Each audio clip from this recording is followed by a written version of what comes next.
Hey everyone, welcome to Ogre Speed Shop. Today I'm going to talk about an issue I'm having with my 69 Firebird and its Holley sniper system. So stick around and enjoy the video. Alright, so just to get started, this here is my 69 Firebird. I'm going to go do a little walk around for all those people who haven't seen it yet.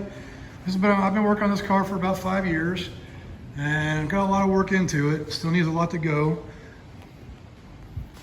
And right now, what we're going to talk about is an issue I'm having with my sniper. But just real quick, let's go do a little walk around. This is a 1969 Firebird. I picked up about 5 years ago for a trade with for a old motor and transmission I had. I have a 93 Trans Am that I wrecked. I might post pictures of that up later on as things go, you know, with the history of where Ogre Speed Shop came from and whatnot. So just a real quick overview of it.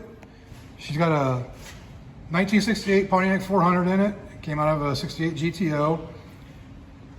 Nothing too big, nothing too spectacular. It's just pretty much a bone stock motor. I've added a 4-barrel intake to it, and that's pretty much it. And the sniper is the main upgrades. As you can see, if you can see it down in there, I've actually powder coated the subframe and painted and powder coated a lot of the parts that go on the front end. So the front end's been fixed up and made it look a lot nicer than it used to. So far, I've replaced the cowl panel and the dash and the floor pans in this. And as you can see, there's a lot to go. I started deleting the rain gutters on it just to get rid of it. This also has a Tremec TKO 5-speed in it. And that's a center console out of a 2010 Camaro that I was doing some work on. I stuck it in here just to put it someplace, and it ended up looking pretty nice, and we didn't end up using it in the project. So that's where we're at on that. I've got the NW new vintage and NVU gauges on it, and those are really nice and nice to have. And this is going to be the next project as far as it goes. This is going to be the quarter panels are going to be replaced. Quarter panels. And I'm going to be doing a mini tub on it as well. So that's where we're at on that. Those are the new quarter panels up there in the corner. You can see the silver parts of the metal, or the Detroit Speed mini tub kit. So that's where we're at with the Firebird. And like I said, we got just a 3-core radiator from Champion. And it's worked out good. The thing never gets over 190, even on hot days. And I'll get more into the details of the car in another video, but this is for the sniper system and the issue I'm having with it. So let's go ahead and get started.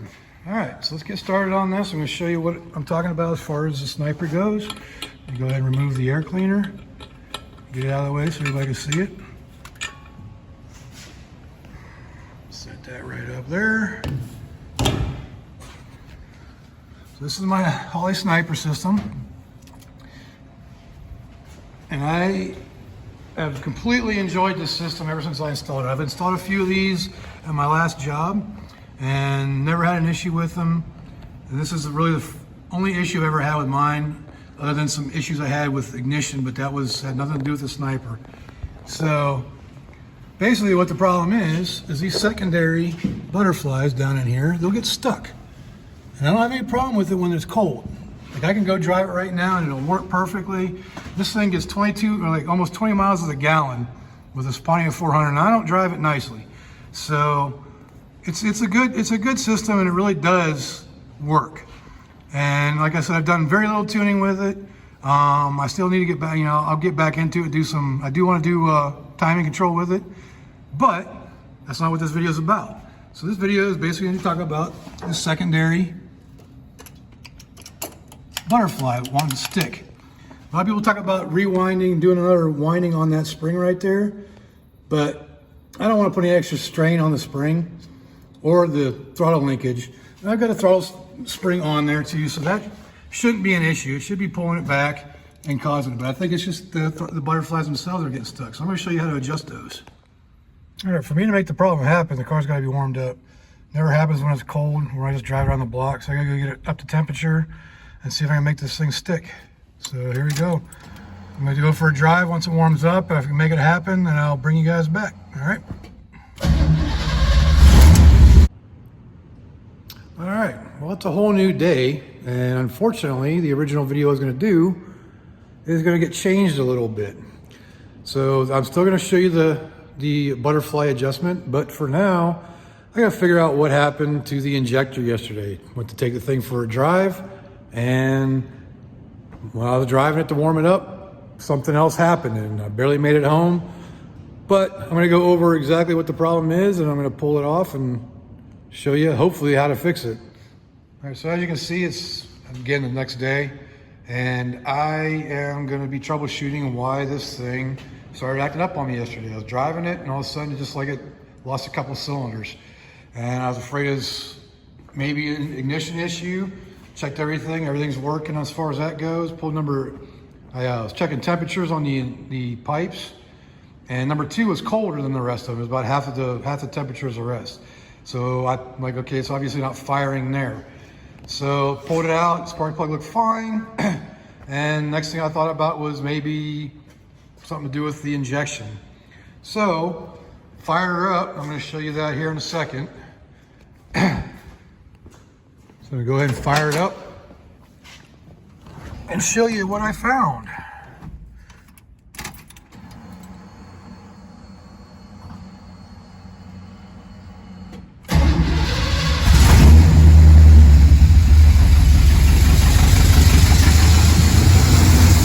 How bad that's running. It's definitely missing on a couple cylinders. What I discovered is that injector right there. See all these ones firing, but that one is not.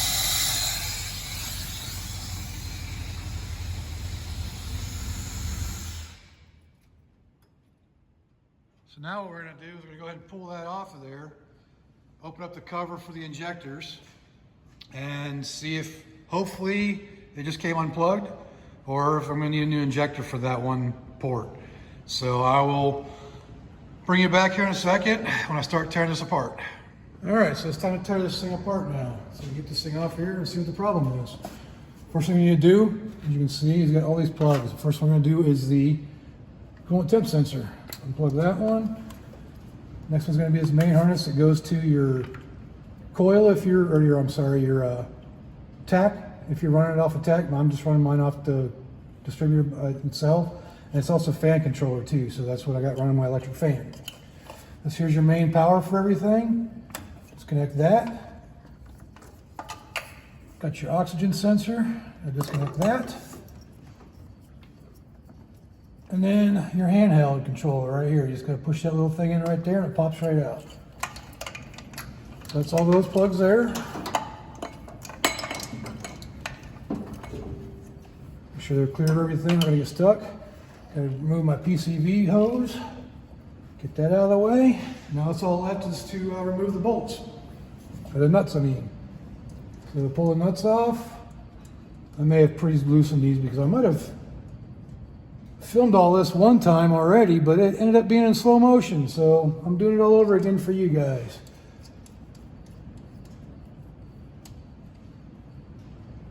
So we get all the nuts off of here. 2 more to go, one in the back.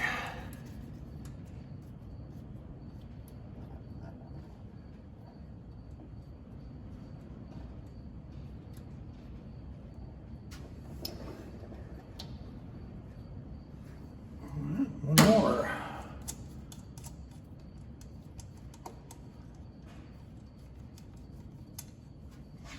All right, I gotta do the fuel line now.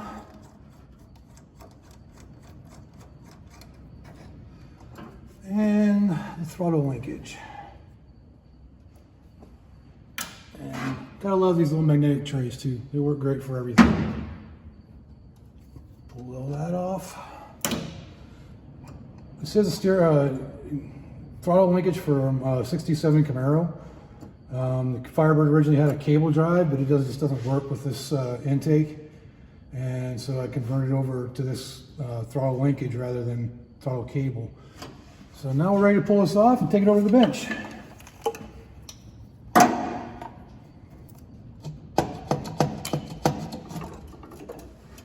Oh yeah, throttle spring. All right, let's get this thing over the bench so we can tear it apart.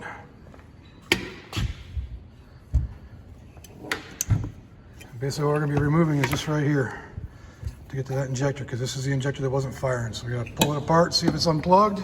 And if it's not unplugged, then we gotta figure out what the problem might be. Hopefully it's just an injector. I'm really hoping it's just it came unplugged, because that is an issue with the snipers.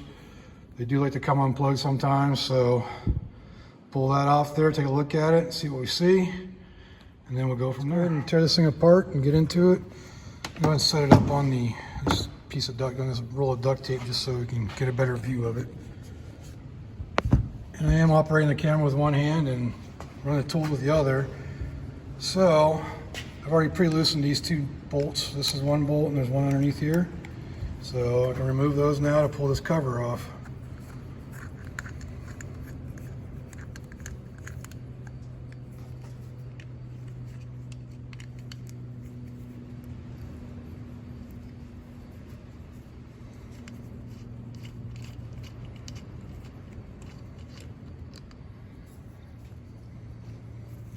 This is actually the first time I've ever done this, so bear with me because I have never, I'm not sure. I think it's only these two bolts. Let me get a magnet so I can get that one off. It's hard to get a hold of.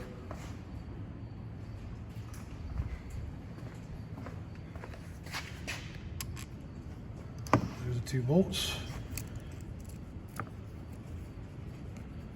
Let me go ahead and grab another one of my magnetic parts trays here, just to keep everything in track. I love these things, they work great. And half of them I got for free thanks to Harbor Freight. All right, so now I gotta pull this apart and look at the injectors.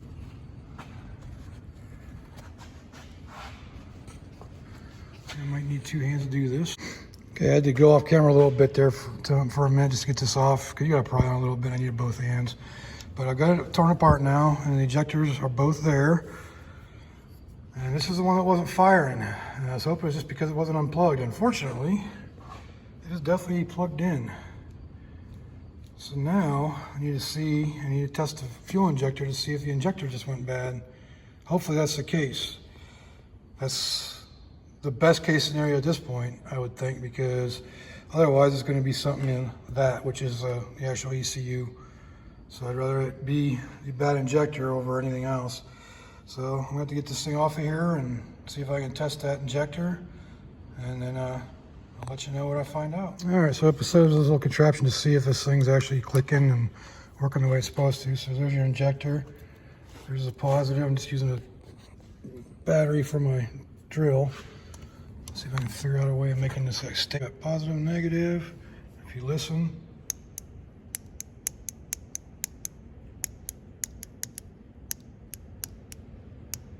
Injector is firing. You can even see a little bit of fuel spraying out of it.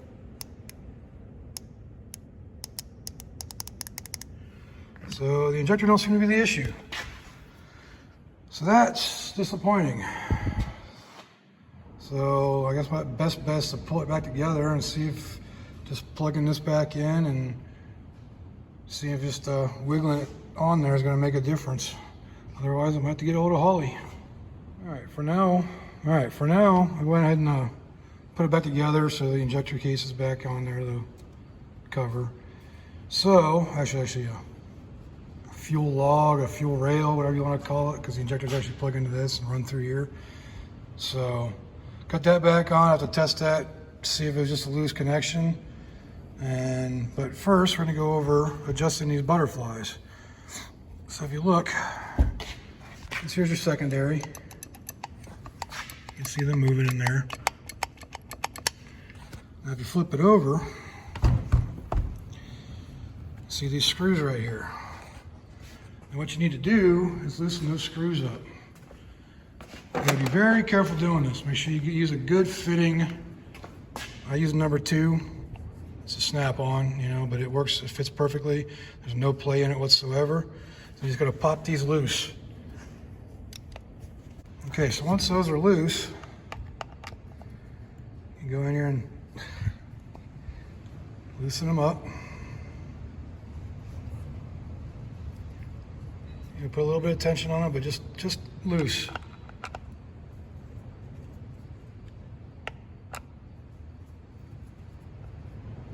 So So right there's almost tight, just back it off a little bit. Tight, back it off a little bit. Then you can come in here and you play with your throttle linkage.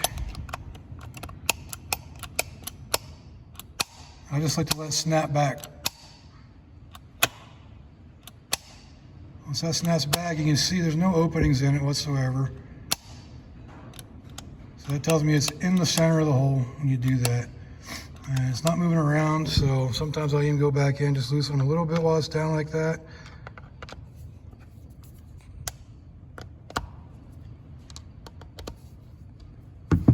Do it again. Make sure there's no gap anywhere. Just want to basically flip it like that until you get the least amount of light the whole way around. So once you have all those tightened down to where everything moves freely, you can test it with the throttle. Open all the way.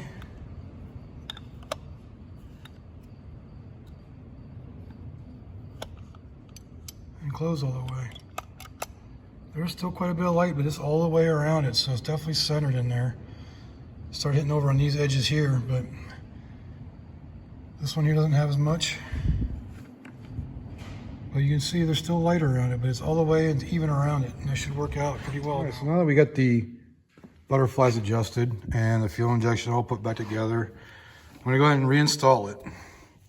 And I need to test it just by using these little things here.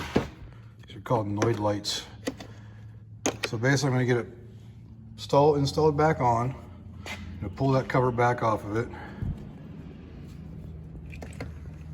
So I'll pull this back off, disable the fuel pump so that way it can't turn back on or spray fuel everywhere. Then I'm gonna hook up one of those Noid lights to it and see if it's firing. If it's getting the signal from the computer, then we're good there. And at that point, I'm not sure where it's gonna go. I might go into the wizard and see if I can maybe reprogram it and just start from the beginning on it. So we're gonna go ahead and install this back onto the car. As far as installing, it's basically the reverse of what I did earlier. I'm gonna come over here, I'm gonna put her on.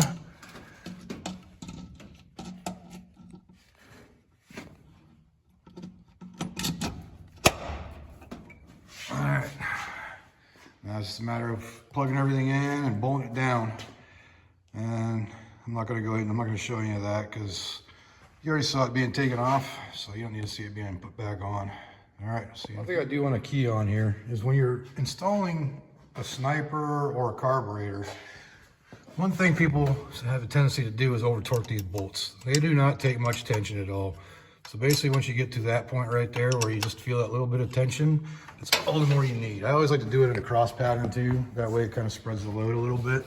So I'll go to the front corner one, then the back one here, just tighten it till I feel it just stop. You don't want to go any further than that because it's real easy to break these ears off on, you can break these ears off right here on these things and carburetors as well. So just be careful, don't over torque them. All right, so now we're gonna go ahead and install this little deal right here. It's the Bosch 2. I think it and the GM are probably the same ones, but basically it's gonna be showing a signal. So you take it over to your injector plug, and you can see how it matches up with the injector. I'll get my hand out of the way. So do that and plug it into here.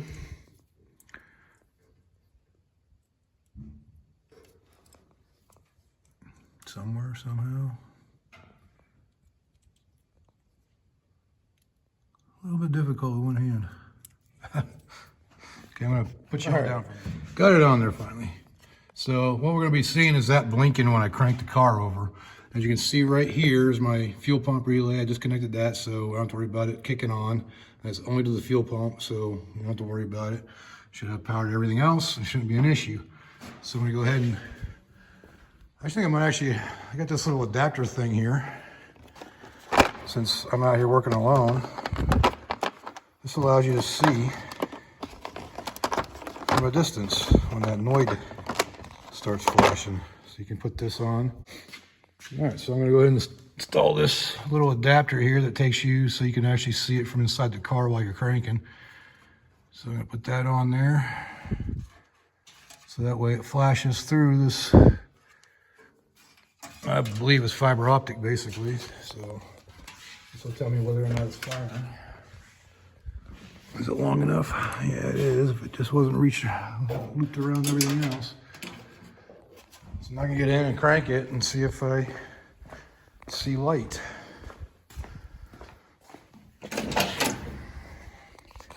Set this up somehow so I can actually see it.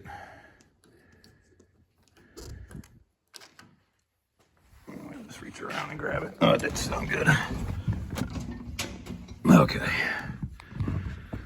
So definitely can't do this with only one hand. So I'm going to go ahead and fire it up. Just set you down for a second and see if we got light. Not sure if it'll show up on the camera or not, but if you look real close, you can see it is flashing. So we have contact there, so it should be working. So I'm going to go ahead and put it all back together, and hopefully it'll just fire up and run normally. So we'll try it, check it out here real quick. All right, got it all back together. See, it's all there. Fuel pump relay is plugged back in. Let's go ahead and fire it up and see what happens. After I tighten down the fuel line. So let me go do that real quick.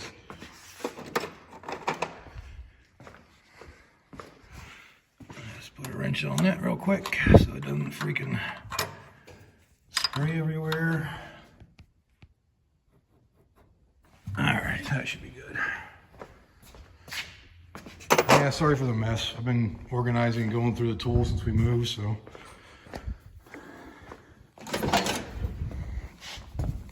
All right, let's try her out. Fuel pump prime, let it prime a couple of times because it's been empty.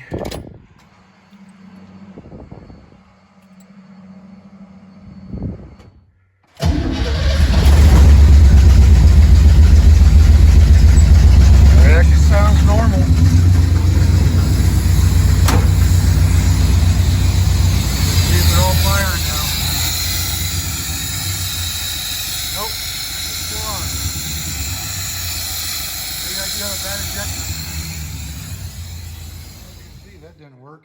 You're definitely getting the signal from the computer. So maybe it is just a bad injector. Maybe I'll switch injectors and see if it moves. And I'll do that next. But that's where I'm at now. Didn't fix it. All right, I switched injectors. I'm gonna try it again, see if the problem moved.